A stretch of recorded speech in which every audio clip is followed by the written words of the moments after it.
My fiancé told me. Call off the honeymoon. My ex needs me that week for emotional support. I said, that's fine. It's already canceled. Along with the wedding, the venue, and our entire relationship. My name is Daniel.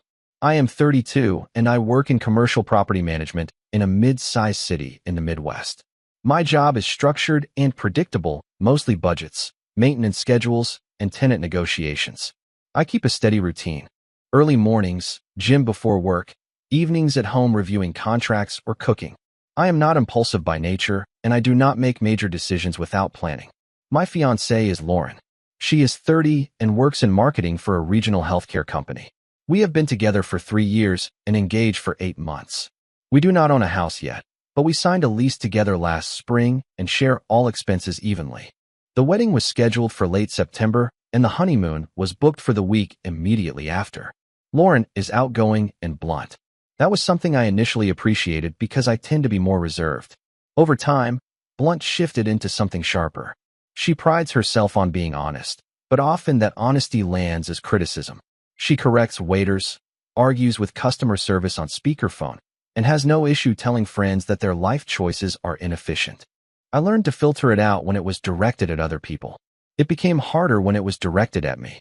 To be clear, there were no obvious red flags about cheating or secret meetings. The issue has always been boundaries, specifically with her ex, Marcus. They dated for 4 years before me and broke up about a year before we met. According to her, they ended because he was emotionally unstable and resistant to commitment. She framed it as her outgrowing him. From the beginning, she insisted they were still friends because she felt responsible for his mental health. I told her I was not comfortable with constant one-on-one dinners or late-night phone calls. She said I was being insecure and that adults should be able to maintain mature friendships. I did not argue endlessly. I set a clear boundary that I was fine with occasional contact, but not emotional dependency. For the most part, she adjusted. Or at least I thought she did. The wedding planning was not fun, but it was manageable. I handled the practical stuff, deposits, hotel blocks, timelines, because that is how my brain works. Lauren handled aesthetics and social politics, which mostly meant picking fights with vendors and then telling me I was lucky she had standards. If a florist did not respond in an hour, she would send a follow-up that sounded like a performance review. If I suggested we let something go, she would say I loved mediocrity and that she refused to have a mediocre life. The only part one pushed back on early was Marcus being anywhere near the wedding. She did not ask to invite him, but she kept mentioning how awkward it would be if he found out later and felt abandoned. That was her favorite word for him, abandoned, like he was a stray dog she fed once and now had a permanent claim on her time. I told her I did not want him involved at all. She rolled her eyes and said I was threatened by a guy who could not even hold a relationship together. 2 months ago, we had our first serious argument about it. I came home from work and she was in the kitchen on FaceTime with him. Not a quick call. It had been going long enough that she was barefoot, wine poured, leaning on the counter, doing the soft voice she rarely uses with me. When she saw me, she turned the phone away like a teenager hiding something. I waited until she hung up. I asked what was going on. She shrugged and said he was spiraling again and that she was the only person who understood him. I told her I understood helping a friend, but I did not understand why it had to be private and why it always happened at night. She said because he had a job and because I make everything weird. I did not raise my voice. I told her my boundary again. No secret emotional partner stuff. No late-night therapy sessions. No acting like his stability was her responsibility. She laughed, actually laughed, and said it was cute that I thought I could manage her relationships like a project. Then she said something that stuck with me. If you cannot handle me caring about people, you should not marry me. I went to bed that night feeling like the conversation had ended, but the problem had not. The next shift happened about 3 weeks before the wedding. Most deposits were already paid. The venue was secured, catering locked in, photographer contracted. We were past the point where canceling would mean losing money. I am aware that this sounds relevant because it is. Lauren started mentioning Marcus more frequently again. Not in a dramatic way, just small insertions into normal conversations. She would say he was having a hard month. She would mention that his birthday was coming up and that he hated celebrating alone. She said he still struggled with feeling left behind. I listened, but I did not engage. I had already drawn my line. If she wanted to help him in reasonable ways, fine. I was not going to police casual check-ins. What I was watching for was dependency. The real moment came on a Sunday afternoon. We were at our apartment, sitting at the dining table reviewing final numbers for the honeymoon. We had booked 10 days overseas. Flights were paid. Hotels were non-refundable at that stage. I was going over the travel insurance details when she said she needed to talk to me about something. Her tone was calm, almost clinical. That is usually how she frames things when she expects resistance. She said Marcus had recently gone through a breakup. Apparently, the woman he had been seeing left him abruptly. Lauren said he was not handling it well and had reached out to her for support. I asked what that meant in practical terms. She said he wanted her physically present for a few days because he felt isolated. I asked when. She said the week of our honeymoon. She did not look embarrassed. She looked annoyed that I was not immediately understanding. She said it would only be for part of the week and that we could reschedule the trip. She reminded me that marriage was about flexibility and compassion. Then she said something that clarified everything for me. He needs me that week. The honeymoon can wait. I remember feeling very still. Not angry. Not loud. Just clear. Because in that sentence she had ranked priorities. And I was not first. The next morning I canceled everything. I did not threaten it. I did not announce it. I woke up at 6 like usual, made coffee, opened my laptop, and started with the venue. The contract allowed cancellation with forfeiture of the deposit. I accepted that loss. Then catering. Then the photographer. Then the airline credits, which at least gave partial value for future travel. The honeymoon hotels were non-refundable, but that was the cost of clarity. By 9:30, the wedding was functionally over. Lauren was still asleep when I finished sending the final confirmation emails. I transferred my half of the remaining joint wedding fund back into my personal account and left a detailed spreadsheet outlining every cancellation fee and remaining balance. No theatrics, just math. When she woke up, she found me at the dining table again. Same place as the conversation the day before. She immediately started where she had left off. She said she had been thinking and that we needed to call off the honeymoon because Marcus needed her that week for emotional support. She framed it as temporary. She said we could push the trip back a few months once he stabilized. She said I was supposed to be secure enough to understand that her loyalty to people does not disappear just because she is getting married. I let her finish. Then I told her that was fine. The honeymoon was already canceled. She blinked like she misheard me. I added that the venue was canceled. The vendors were canceled. The officiant was canceled. There was no wedding to reschedule. Her face shifted from confusion to anger in under 5 seconds. She asked what I meant. I told her clearly that I had taken her priorities seriously. If her ex required physical presence during the 1 week that was supposed to mark the start of our marriage, then we were not aligned enough to marry. She accused me of being dramatic. She said I had no right to make unilateral decisions. I told her I agreed, which is why I was not asking permission to end a relationship where I ranked second. For the first time since I met her, she did not have a quick comeback. The relationship ended that same morning. There was no dramatic screaming match. Lauren escalated quickly, but I did not follow her there. She moved from accusing me of overreacting to accusing me of trying to punish her. She said canceling everything without a joint discussion proved I was controlling. I let her talk. Then I walked her through the logic. I reminded her that I had clearly stated my boundary months ago. No emotional dependency with Marcus. No positioning herself as his primary support. I reminded her of the FaceTime calls, the private conversations, the way she dismissed my discomfort as insecurity. I told her this was not about 1 week. It was about priority. She said I was twisting it. She insisted that helping someone in crisis did not mean she loved him. I told her I believed that. I did not think she was secretly in love with him. I thought she needed to feel indispensable to him. And that need outweighed respect for our relationship. That is when she shifted tactics. She said fine, she would tell him she could not come. She said she would cut back contact if that is what it took. She said I was blowing up a future over something fixable. I asked her one direct question. If I had not canceled anything this morning, would you have still planned to go to him that week? She hesitated. It was not a long pause. Maybe 2 seconds. But it was enough. She finally said yes, because he asked first, and because she did not think I would actually leave over it.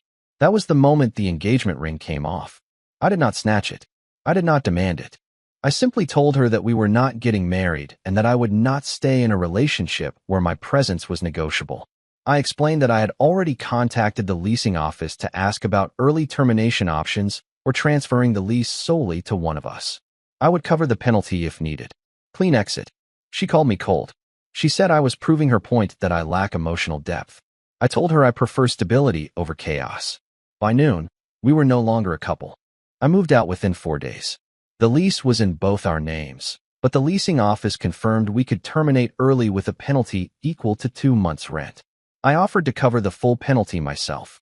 I did that deliberately so there would be no financial entanglement or leverage later. Lauren argued that I was being extreme and that we could just coexist until the lease ended. I declined. Living together after a broken engagement would only create more friction. I took a week off work. I packed methodically. Furniture we bought jointly was listed and sold, and the money was split evenly. Items one of us purchased individually stayed with that person. I documented everything with photos and simple written confirmation so there would be no dispute later. It was not emotional. It was administrative. Lauren shifted between anger and negotiation. One evening she tried to soften her tone and said we were throwing away 3 good years over pride. I corrected her. We were ending it over alignment. She said I was incapable of compromise. I told her compromise does not apply to being second place in your own marriage. On the 4th day, I signed a short-term rental across town. Smaller place, month to month. I hired movers for the larger items and left the keys with the leasing office after a final walkthrough. I sent Lauren a brief message confirming utilities were closed and a security deposit disposition would be mailed to her. Then I blocked her number. I also blocked her on social media. Not to be dramatic.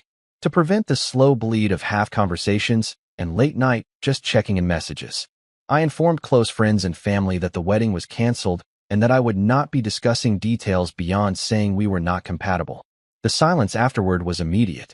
For the first time in months, there were no notifications about Marcus, no tense conversations about boundaries, no feeling of competing with a ghost from her past. Just a quiet apartment and a very clear line. I did not feel devastated. I felt resolved, and that surprised me the most. About a week after I moved out, the messages started coming through other channels. Since I had blocked her number and social media, Lauren switched to email. The first one was short and sharp. She accused me of humiliating her in front of family and friends by canceling everything without warning.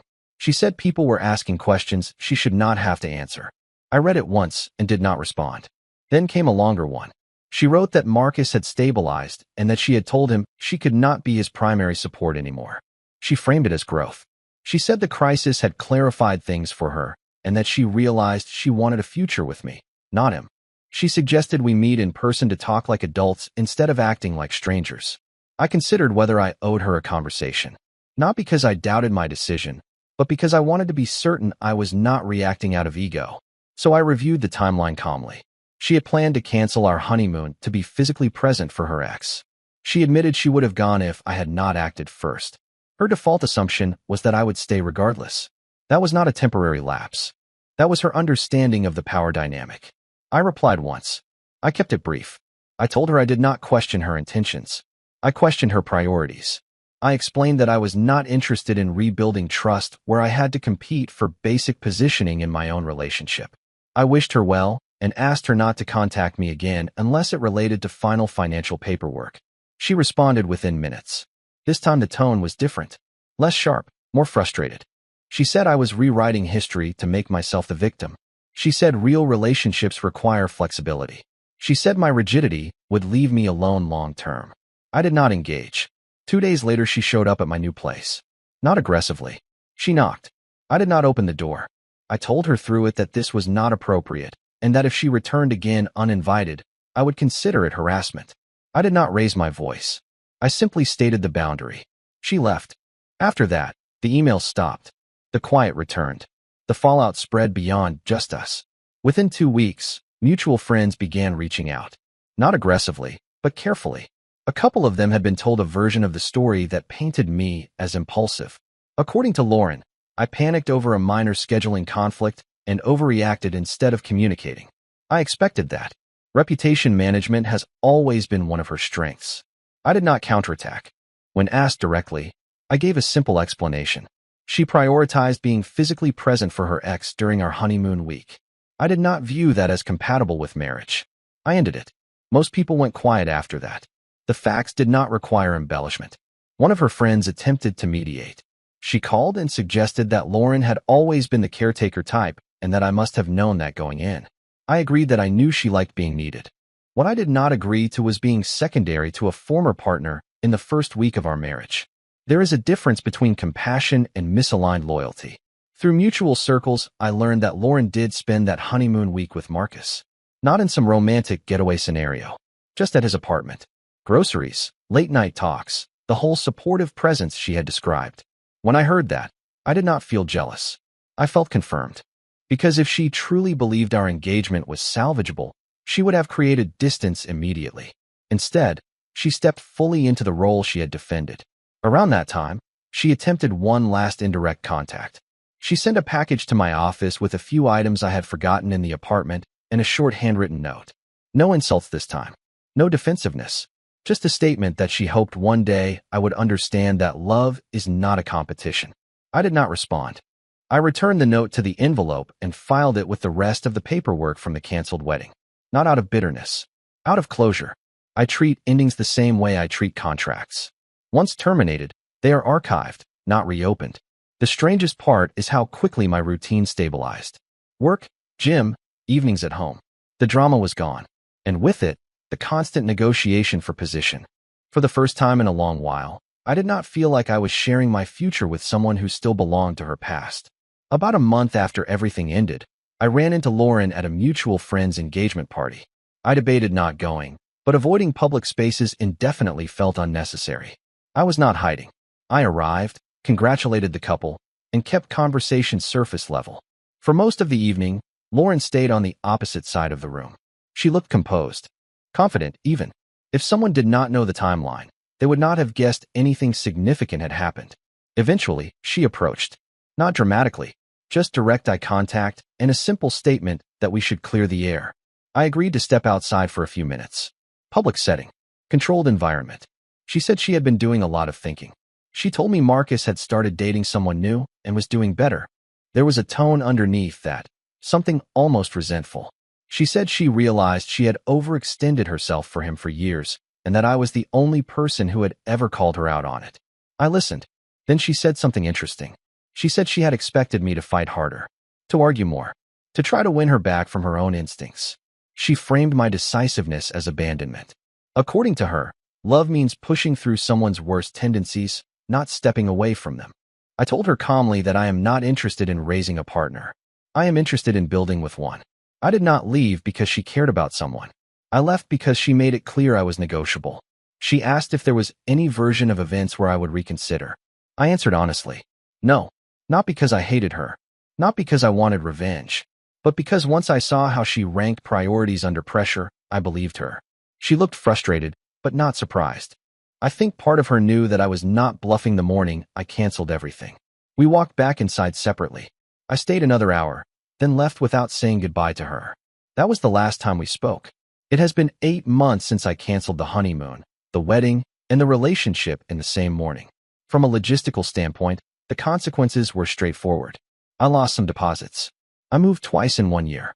I had to explain to extended family why invitations were rescinded. None of that was pleasant, but all of it was manageable. Money can be earned back. Reputation stabilizes when you stay consistent. What stayed with me longer was the clarity of that moment at the table. When Lauren said he needs me that week, she expected negotiation. She expected compromise. She expected me to adjust around her sense of obligation. What she did not expect was that I would take her statement at face value and make a decision accordingly. I do not think she was a villain. She was not secretly plotting to run back to her ex. She genuinely believes that being indispensable is proof of love. The problem is that she wants to be indispensable to everyone at the same time. That sounds generous on the surface, but in practice it creates instability. Someone always ends up second. I refuse to be that someone. Since then, I have dated casually but slowly. I am more attentive to how someone handles boundaries, not just with exes, but with work, friends, and family. When conflict arises, I pay attention to who gets prioritized under pressure.